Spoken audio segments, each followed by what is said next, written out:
Welcome officially to Schools in Session, a series of workshops on trauma-informed approaches and practices to steer into and through the school year. We are together for workshop 4, Counseling with Care, Trauma-Informed School Counseling Practices with Dela Garcia, either a familiar colleague of yours or a new colleague of yours.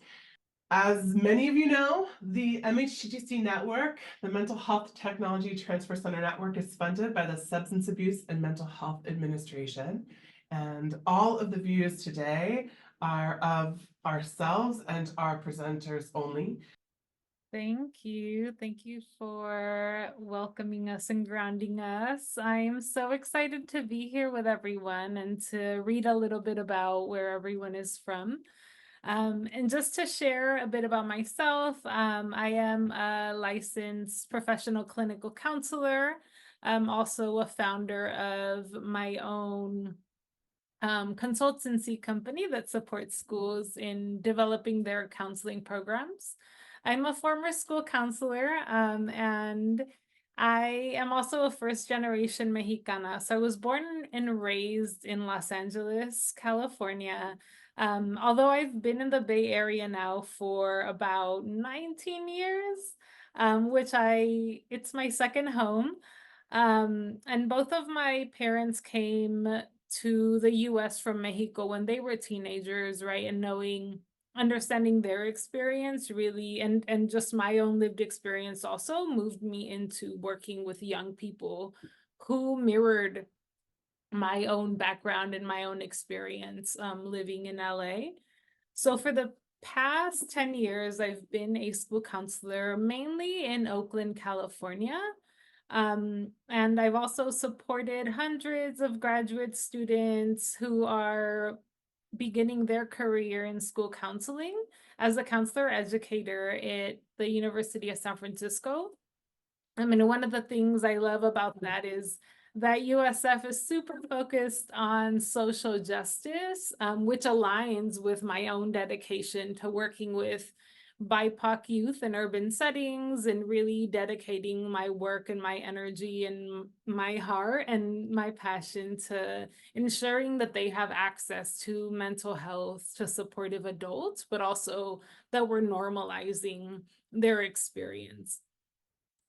I'm also a clinical supervisor, as well as a LPCC. So I'm currently supporting a few school counselors in OUSD within Oakland Unified School District to support in getting their hours as they're balancing their school counseling duties.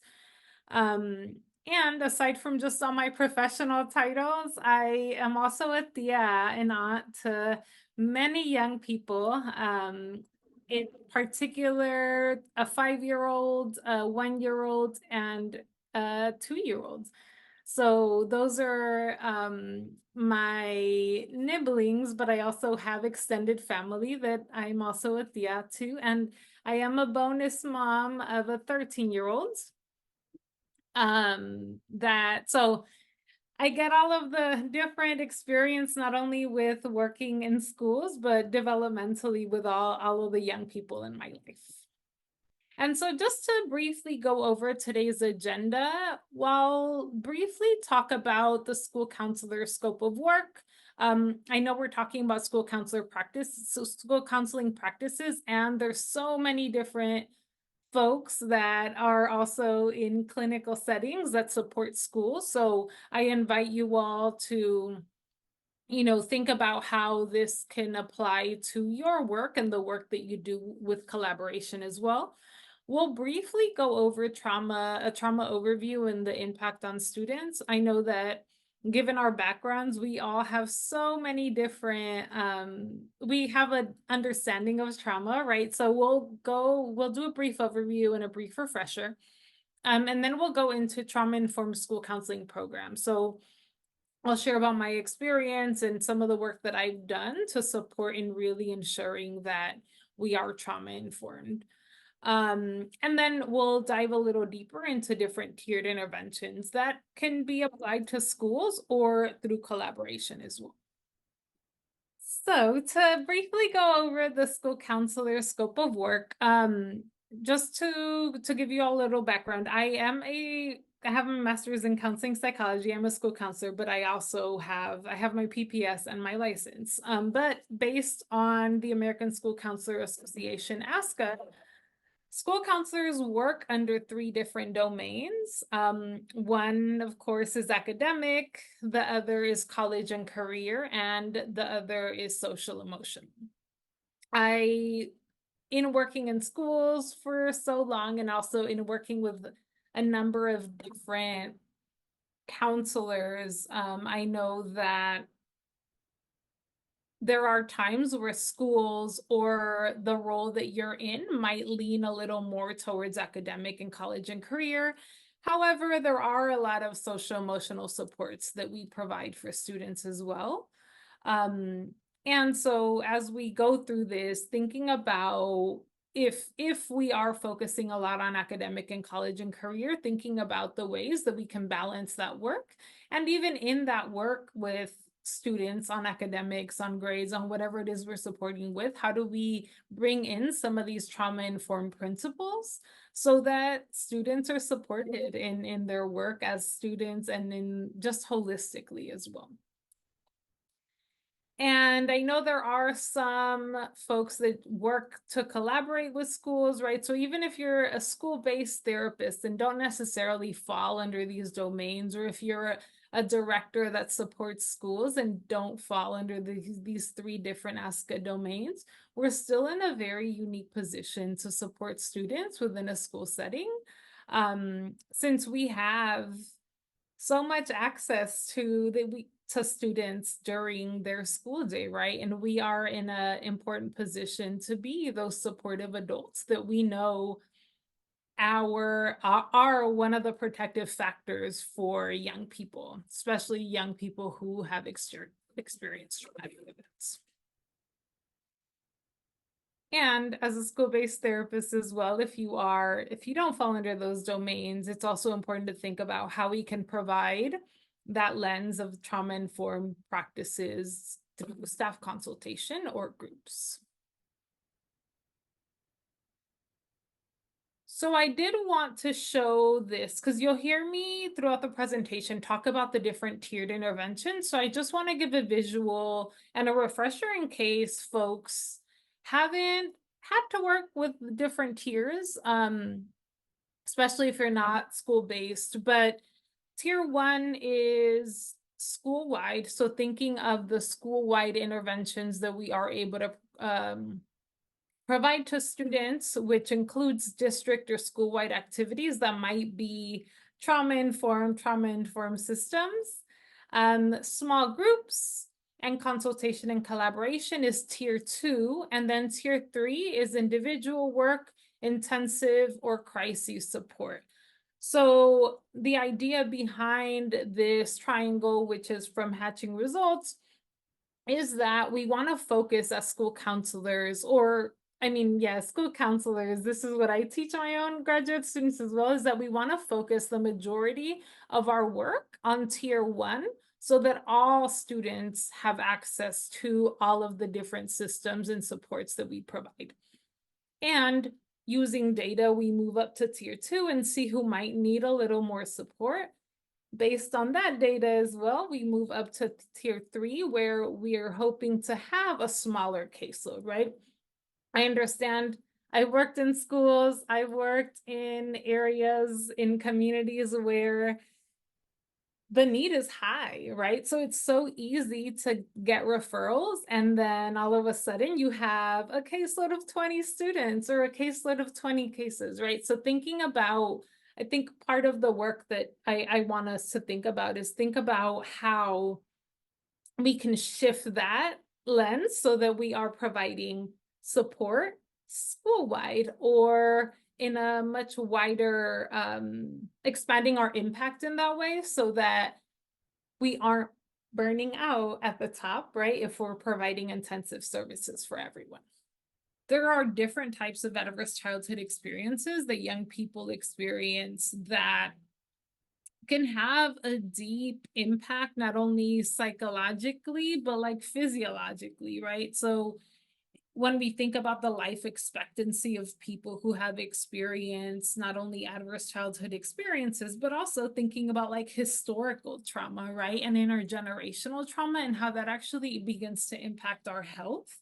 It begins to impact um, our ability to feel safe. It begins to impact our brain development. It impacts so many different aspects that, based on the research that has been done, the life expectancy of individuals with 6 or more ACEs, adverse childhood experiences, is 19 years shorter than individuals with none, right? So when we think about adverse childhood experiences, there's abuse, neglect, household dysfunction, and these are just a snapshot of the different traumatic events.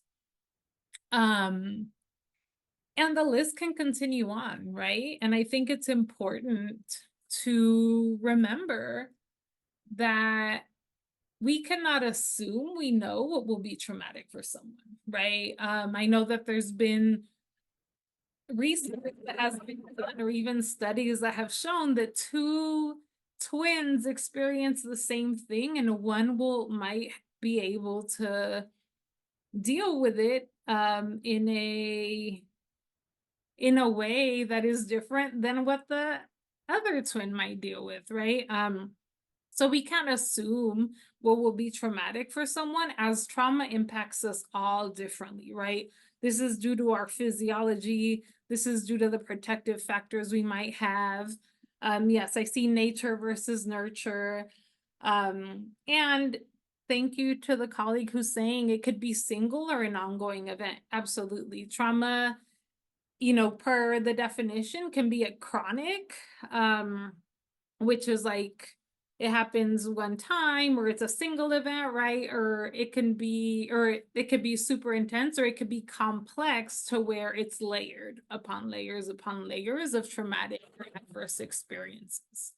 So just to briefly review our stress response versus a traumatic stress response. And with the stress response, a regular stress response, we have a stressor, our brain and our body set off an alarm and say, oh man, I'm in danger, I'm really stressed, right? But the hippocampus, when it's a normal or a regular stress response, it categorizes the information, it makes a memory with context and meaning, and then it goes into our prefrontal cortex, which will then tell us, actually, this was stressful. Maybe don't wait last minute to prepare for this presentation, or maybe don't cross the street when the crosswalk says don't walk, right? So our brain and our body are able to integrate that experience to show us that it is actually traumatic, or that it is stressful.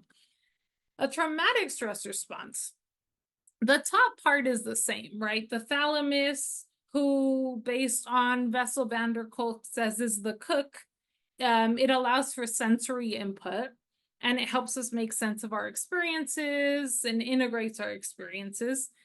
The thalamus says, oh, wait, something's happening. The amygdala, the brain smoke detector, per Bessel van der Kolk, right, determines whether it's relevant to our safety or not. Our nervous system turns on, and we are trying to figure out, okay, what is it that's happening? What do I need to do to regulate? But with a traumatic stress response, the hippocampus does not categorize this information because we get stuck on this top cycle, right? So the hippocampus doesn't categorize the information. Therefore, there's no memory made. And whatever fragments of memory of this experience that we have are actually put into the limbic system implicit memory, which controls and deals with emotional and behavioral concerns. So not only is our body still trying to regulate with a traumatic stress response, it's still trying to regulate that danger, but it actually then, any reminder of that danger is going to impact our emotional and behavioral concern. And so Leo is in first grade. and is having different behavioral issues, such as running out of class, calling his teacher the B word when he's upset, cussing at other students. He will hit students and staff when he doesn't get his way. He refuses to do any homework. He lives with his mother, and he is the youngest child. So if we think about and look at this case scenario, right? We're thinking about what could be happening with Leo and what might Leo be trying to communicate to us. And notice for yourselves, notice any body sensations that you might have, or notice any feelings that are coming up for you as you're reading through this scenario or as you're hearing us go through it. So when we are thinking about a non-trauma informed lens, right, we might just think that Leo is having behavioral issues. He can't manage his emotions. His behavioral issues require discipline, right? Or he should be at a quote unquote different school, or needs quote unquote specialized support. I've often heard in scenarios like this of adults saying that what Leo might need is a one-on-one aide that's with them all the time, which could be the case, and we don't know that without understanding fully what Leo is going through, right? So with a non-trauma informed lens, oftentimes what I've noticed is that we're trying to just solve an issue, right? We're trying to solve the behavioral concern, but we're not necessarily trying to meet the needs that he might have because we're not sure what the needs are. So when we think of a trauma-informed lens, right, we might consider that Leo doesn't feel safe in the classroom. There's something that's making him not feel safe. He feels threatened by adults in the school setting. He may need support with transitions, does not feel connected to peers, or he might not feel connected to peers, might not even know how to socialize with peers, right? He may need a little extra support with academic work, and he might be able to benefit from some body regulation practices. If something is happening, right, and his little body is getting up and running, then he might benefit from some ways to regulate some of that or to support some of that sensory need. And when we look deeper, right, into what he might be experiencing, what if I told you that Leo lives with mom, but actually witnessed intimate partner violence? Or that he was separated from his family for a year? And that he is the youngest sibling, but his oldest sibling is about 10 years older than him. Right? We begin to look at and consider what are some of the ways that his experience and his life up until first grade, right, up until 6 years old, have then impacted his ability to show up in a way that is expected of him in a school setting, right? So when we think of a trauma-informed lens and trauma-informed care, we want to make sure that we are meeting the needs and seeing the student holistically. And so when I talk about trauma-informed care, I want to share that it's a framework that is responsive to the impact of trauma of those impacted and is responsive to that trauma through addressing training, services, policies, and interactions with students and staff. So the key word here is it is responsive, right? Just like we can't assume what will be traumatic for someone, we can't assume that because something worked for somebody in one instance, it'll work for somebody else in a similar setting, right? We're responding to the need that student has. And it can look different, right? It can be, this doesn't just have to be with young people, it can be with the way that we talk to families, with the way that we provide services, with the way that we introduce the counseling services or supports that we have, and the choices that even we give students and families about counseling that we're providing. And just to do a brief refresher on trauma-informed principles, and I'll go a little bit deeper in application for each of these, but when we think about trauma-informed principles, there's safety, right? We want to ensure safety. We're providing choice.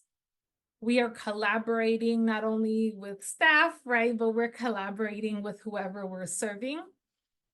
We are establishing trustworthiness of who we are as individuals and clinicians, and we're also empowering whoever it is we're working with and building up their skill sets to support them in their own healing, right?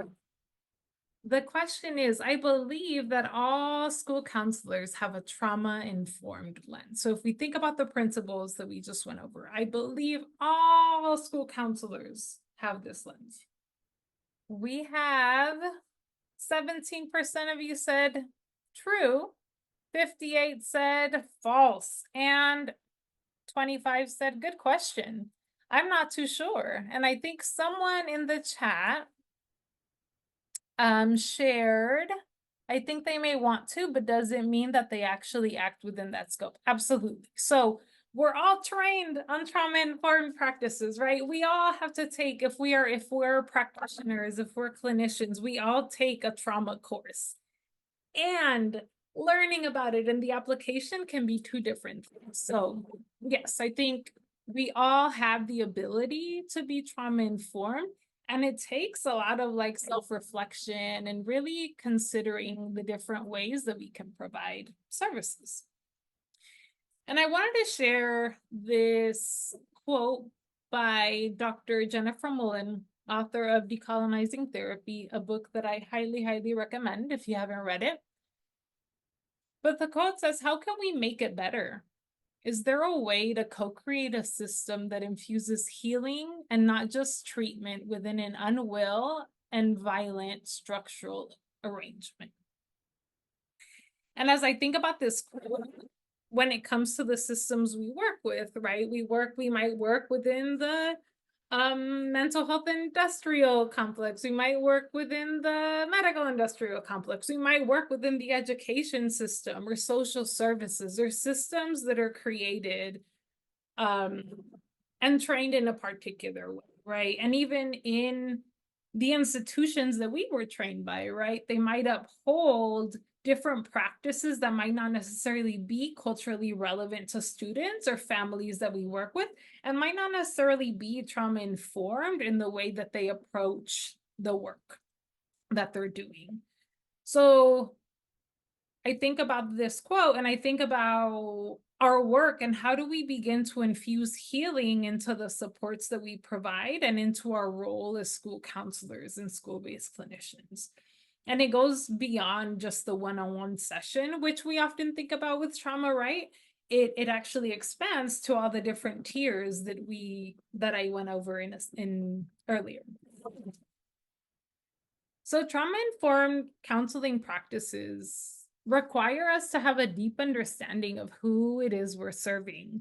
And I think about this as like the ecological framework, ecological system, right? And thinking of the different ways in which the young people or families that we're working with are impacted by history, right? Historically, through their community and who their extended community might be, and even the local context of where they are, right? If we think about the ecological systems, we think about the individual, family, community, local, then we might think about the state, we might think about what the world is experiencing, right? Where we might think about what the nation that they live in is experiencing, but then the world and what they're witnessing.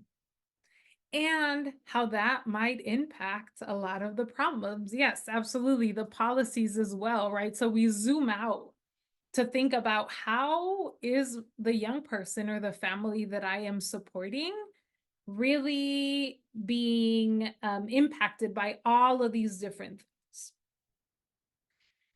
This also allows, this also requires us to have a student and family centered lens. Um, Again, we get trained on what trauma is. We know a lot. We hold a lot of information. And how can we apply that and use our own privilege as clinicians to really be student and family centered and listen to what students and families tell us that they need? Like, how do we shift our work in a way that will help benefit students and families in their own healing? This also requires us to collaborate with students, families, colleagues, right? Not only through that student family centered lens, but also thinking about how do we support others and our peers in supporting and being student and family centered. And how do we partner with community organizations that are already doing great work to really enhance the support that we provide for students? Yes, and the teachers. So when we think about colleagues, it's not just others. Oh, sorry. Okay. When we think about like the support that we're providing, it's also to teachers, right? And we'll talk a little bit about that in a second. As I mentioned before, being trauma informed requires a lot of self reflection. We are human beings. We are going to get impacted in one way or the other by the systems that we work with or work for, the systems that we are trained by, right? Or even the stories that our young people might share. And so thinking of and being reflective of like, okay, is this decision that I'm making, especially when making decisions that can potentially impact families and students in a deep, deep way, is this decision I'm making coming from what I am experiencing, like my own feelings, or is it coming from this is being student centered, right? And what is best for the student. It also requires counselor visibility. So I am big on being visible on campus, right? I know that when I first got trained and I was starting off, I would see a lot of therapists in schools who would only see their caseload and that was it, right? It was kind of like hush hush, like you didn't want people to know because of privacy reasons, of course, and confidentiality. You didn't want people to know who you were, who you saw, and all of that. And so, as a school counselor, I made sure that I was visible. I made sure that I was in classrooms, that I was talking to parents, that I was supporting parents, that I was building those relationships with families and with students because I wanted to be seen as somebody that was accessible. And that in turn helped me normalize the services that I provided so that students weren't saying like, oh, I don't want to go to the counselor, like because of the stigma, but it was like, oh, I want to go with you. I want to go play or I want to do this, right? And that would happen often, but that counselor visibility piece was super important, which connects to the relationship buildings with all students and families. I had a love-hate relationship with because it was definitely taking away from the time that I could be doing other counseling things, but it also allowed me to support or to build relationships with students that I didn't work with. Yes, absolutely. Thank you to the comment that says the best practice amongst the school community isn't to be seen as a singular experience, but if everyone's coming with me, right, it's normal to go to the counselor, especially because there is so much isolation post-pandemic. And this also requires us to have like school-wide trauma-informed systems, which we don't necessarily dictate what the discipline policies, right? What the suspension policies, all of these different policies that the systems we work with might have. We don't necessarily like have a say in that. However, we can advocate for it, right? And we can bring in that lens of being student centered when we think about the ways in which we serve students. And I will talk a little bit about advocating in a second as well.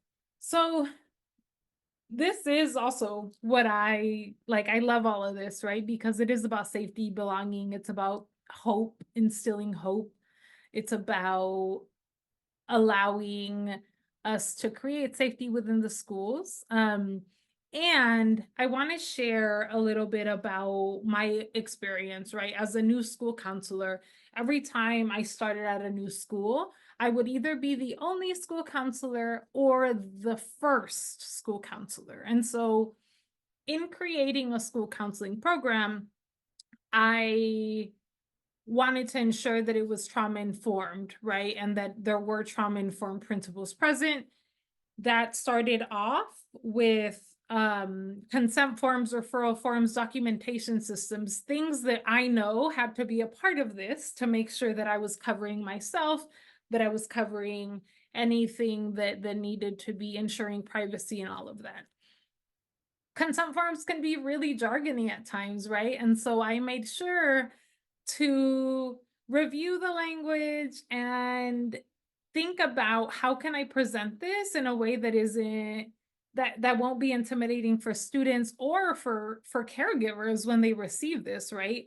I would always make it a practice to call families ahead of time and call caregivers ahead of time before sending the consent form. And this is something that I tell the folks that I supervise as well, is making that connection. So you're explaining what you're sending home, why you're sending it home, right? And being able to build that relationship and that trustworthiness as well. And when we're thinking about referral forms, I don't know, I know in a school setting, um, I would have teachers and admin and anyone, right? Even parents refer students to counseling through referral forms. So thinking about ways that we can like ensure that we are also strengths based in those. Of course, somebody is having behavioral concerns or is having, for example, like an experience that experience something traumatic, right? But are we focusing also on the ways um that students shine, right? What are their strengths? What are their likes? What are some of the questions that we're asking? And are we having the people referring to people to counseling, the students to counseling? Are we having them call parents and share their concerns beforehand, right? Because again, when we think about uh just cold calling as a counselor and saying, "Hey, I got a referral for your student," all of a sudden they're like, "What's wrong? Did something happen?" I know that's happened to me plenty of times. So it's like, how do we begin to normalize that this is a support that they can that they have choice in, right? That they can agree or not agree to. And how do we support that them really beginning to trust that we want the best for the student? Um, and thinking of documentations as systems as well, like what are we keeping track of? How are we securing student privacy? What are we sharing, right? Even when we're collaborating, if we have confidentiality and thinking about what would be best for the student versus I can't hold this and all of a sudden I'm sharing this. So when I was creating a school counseling program, that is one of the biggest things that I had to focus on was like creating forms and thinking about how to do that in a way that is going to build trust to caregivers who might have distrust in the education system given their experience, given past experience, et cetera, et cetera. We also had like a coordination of services teams where I was the facilitator of the cost team, or care team. There's different names for them in different areas. Um, and really, even though we were still building out the counseling program and the cost team, thinking about how do we provide wraparound support, right? And how do we make sure that all of those team members that are a part of this are really focusing on strengths based as well, and understanding and getting creative with the way that we provide services versus what we're so used to.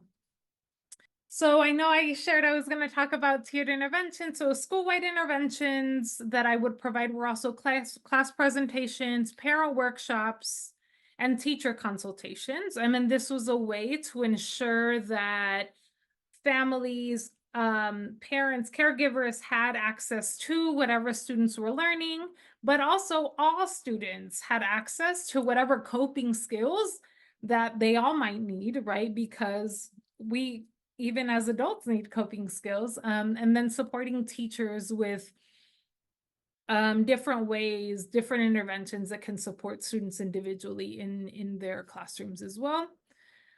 When we think about trauma, right, we think about how important connection is for healing. And so small group supports was something that I also, based on the referrals that I would receive, right, I would offer small group supports.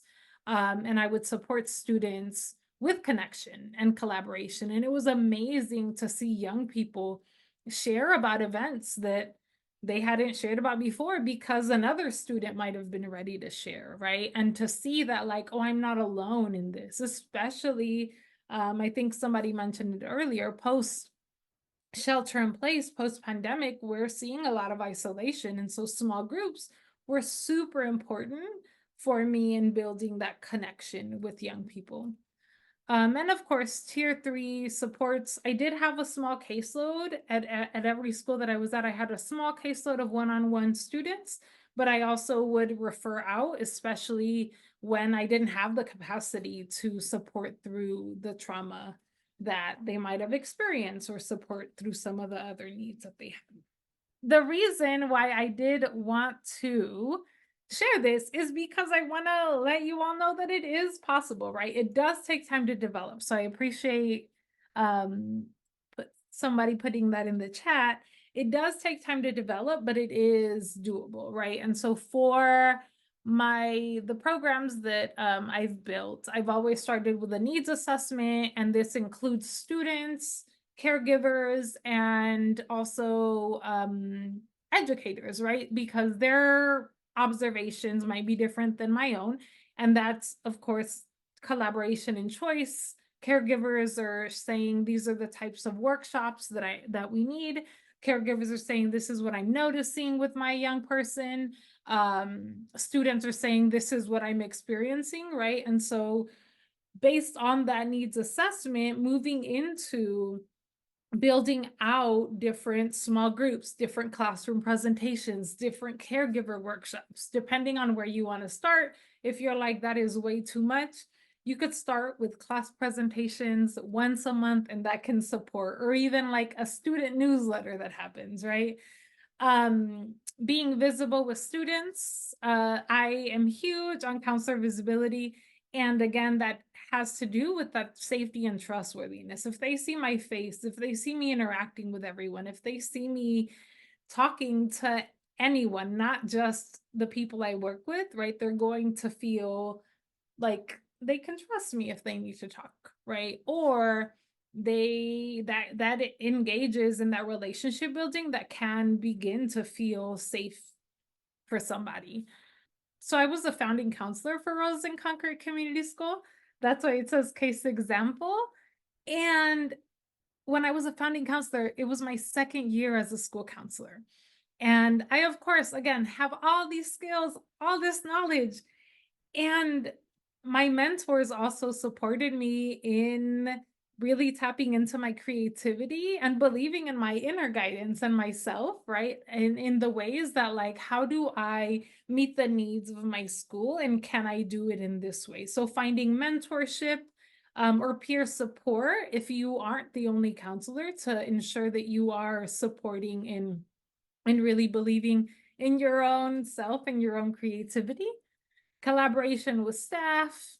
Teachers would always let me come into their classroom to talk about SEL stuff, mental health, all of these different things. If they were sending me 10 referrals a day for students, I would collaborate with them to say, okay, I'm going to do a class presentation to address this need, and then we can talk about the referrals, right? And of course, partnerships with community organizations to ensure that whatever we aren't able to provide, we can have somebody else do it, right? So an example is when we built out this program, when I built out this program, one of the biggest needs was food. Like the needs assessment came up not just around mental health, but around food. And we actually ended up partnering with Alameda County Food Bank to have a food pantry in our school. So every Friday, we would set up in the hallway as families came to pick up, as caregivers came to pick up their young people, and the food was free. Families were able to get bags. Sometimes at the beginning, families didn't really want to get bags, but we would normalize it, right? And we would even set aside bags for families we knew couldn't make it, and that maybe needed it. So thinking of different ways that we can incorporate those trauma-informed principles, not just to the services we provide, but the way that we are able to support our young people school-wide and with basic needs. I kind of talked about these already, right? So parent workshops, community collaboration, and class presentations, all of those make your services accessible to all students. Parent workshops, again, build trust. What I do want to share is with school counselors as advocates, right? We have even if in society we don't have much privilege, even because of our identity, we might not have privilege, but we are actually, in our role, we hold some sort of privilege in a school setting, right? So really thinking about how we are supporting in advocating against racist and inequitable policies that impact students negatively, in ways that we're advocating for students, advocating for families, and speaking out against unjust decisions that impact students, right? So sometimes there's disciplinary procedures that impact students, which we can say, hey, this actually doesn't work, and this is anti-Black, right? And this is perpetuating this stereotype, or this is, and just naming what it is that is happening. And as we move into tier 2 interventions, small groups and collaborations, so again, connection and collaboration are a big piece in healing trauma. And so when we provide small groups, we are able to hold space for students to connect. And we're able to provide small groups, not just on like processing trauma or healing, but also providing small groups around academics and college and career, right? And thinking about the school counselor supports that you might have. There's different forms of collaboration that we can have, and that can be caregivers, staff, and community. But collaboration also supports us as clinicians, as counselors, right? In the overall, in our understanding of students and our understanding of the systems.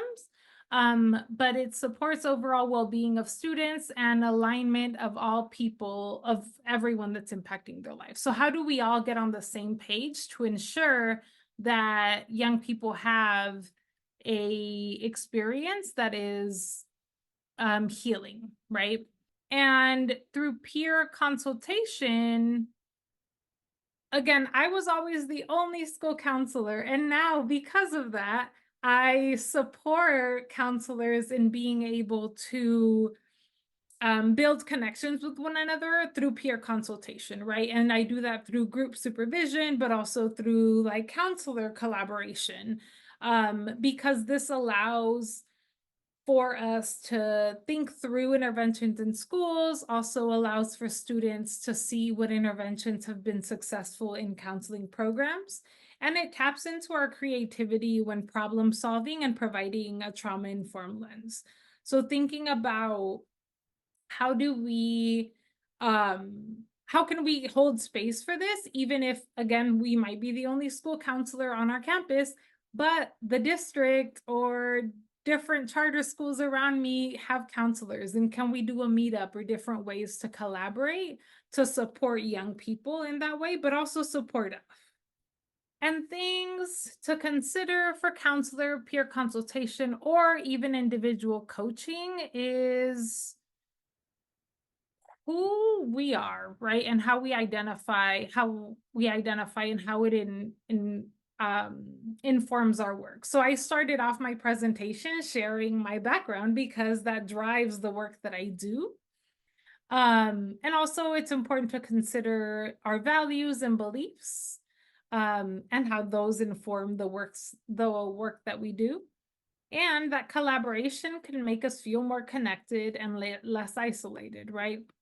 But we shouldn't necessarily feel like we have to let go of our values and beliefs to feel more connected with somebody, right? We want to make sure that we are working with folks who align to those values and beliefs as well, because we want to support students in a trauma informed way, and we want to make sure that those interventions or suggestions that are provided can come in that way as well.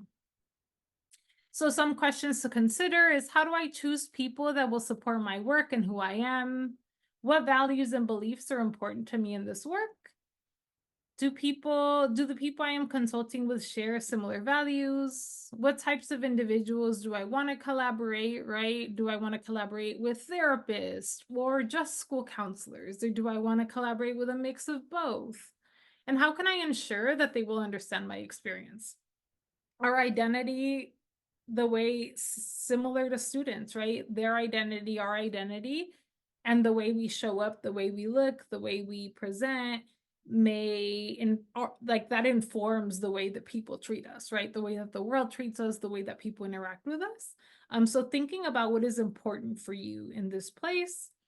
And some examples of what can be possible are like BIPOC consultation groups, right? BIPOC coach that has worked with similar populations, a coach that is a similar background with me. I know as a clinical supervisor, I'm supervising somebody who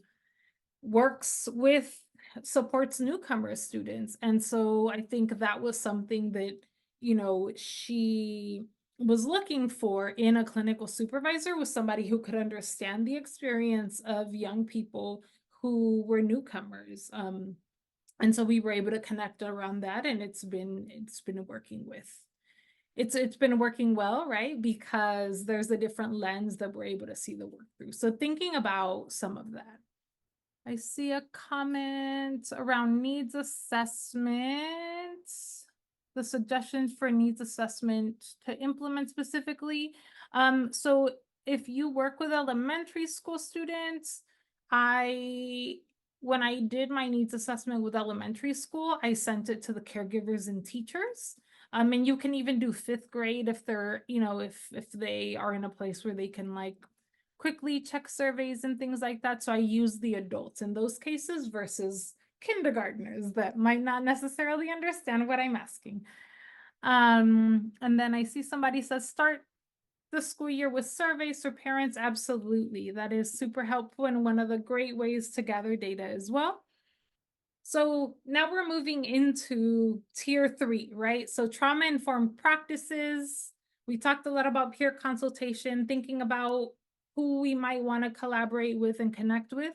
And so when we think about trauma-informed practices, we know of all of the different evidence-based practices that we practice ourselves, but also that we're told and shared that mindfulness and all of these evidence-based practices are important.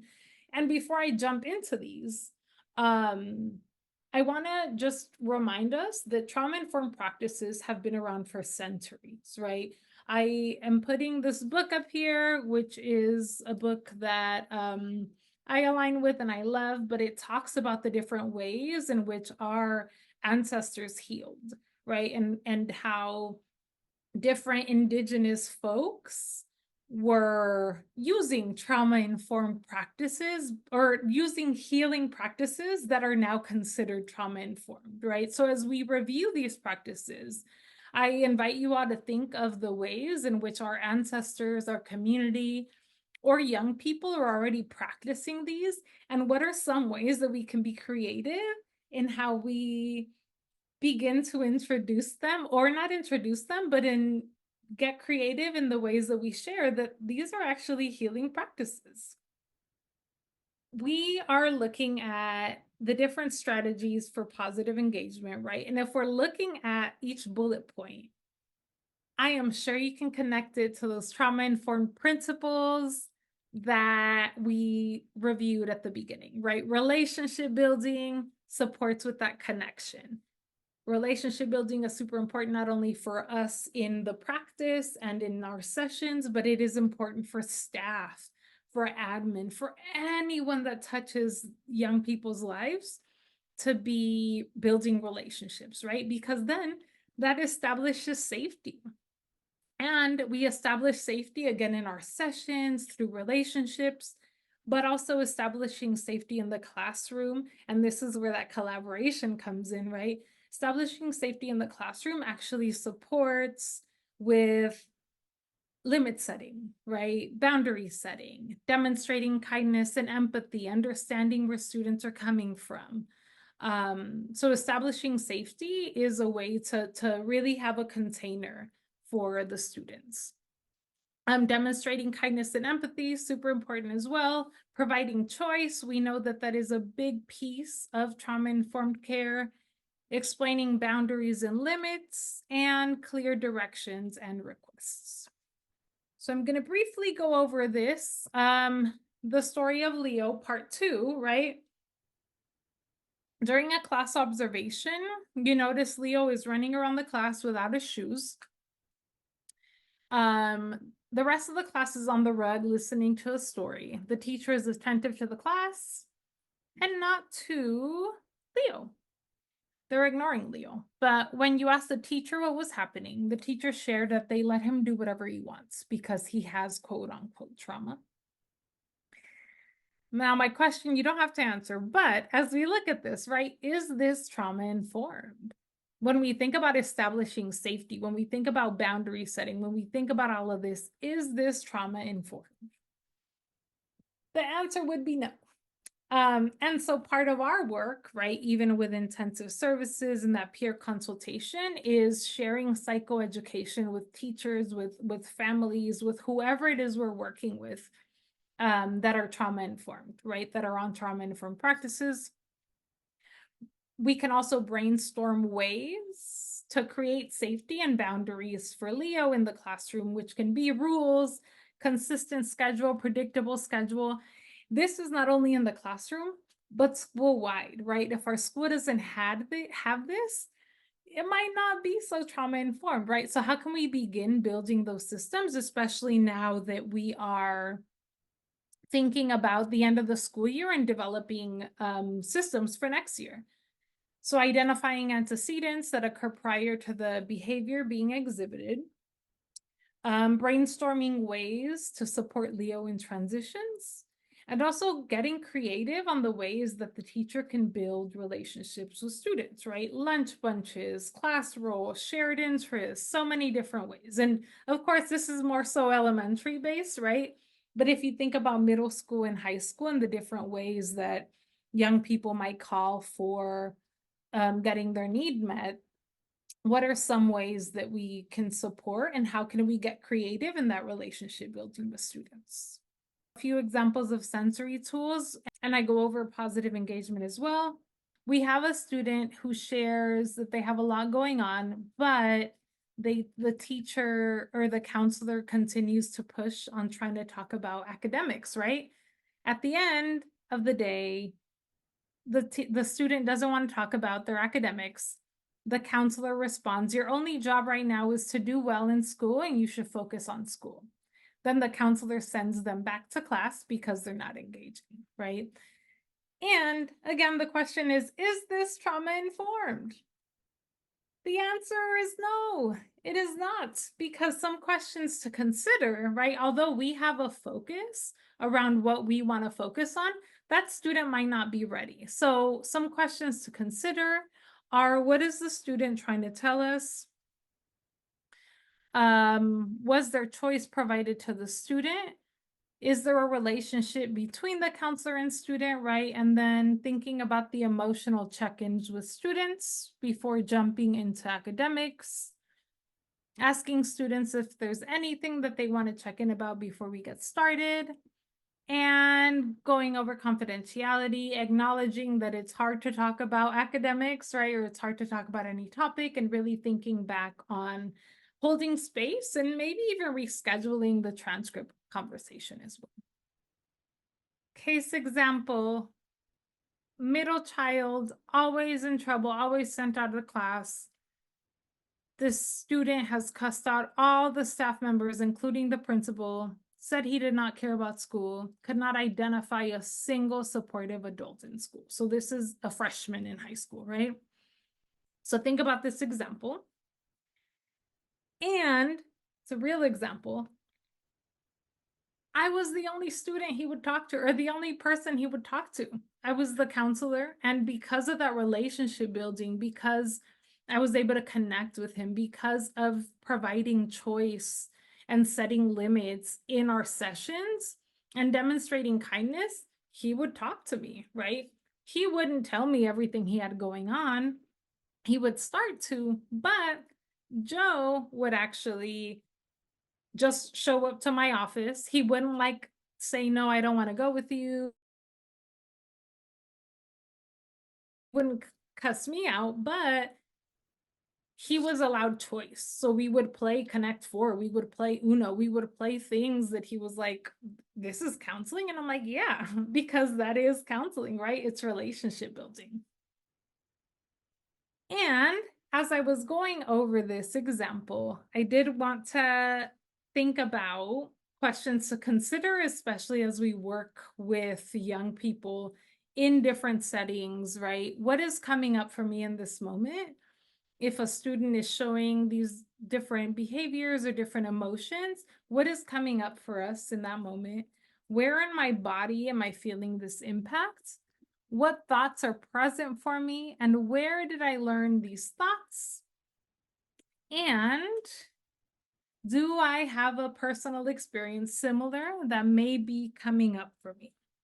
And again, we're taught all of these skills, but how do we apply and personalize this for each student, right?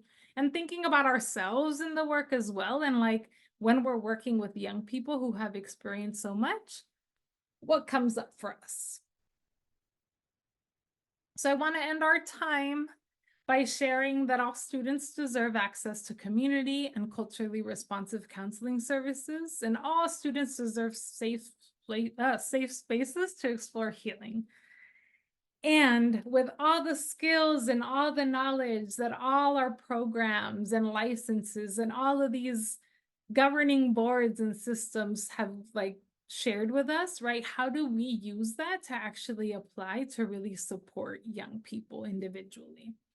And I want to leave you all with that because I know it's a lot of work, and my belief is that it is possible to support all young people in having access to healing services, which they have every right to.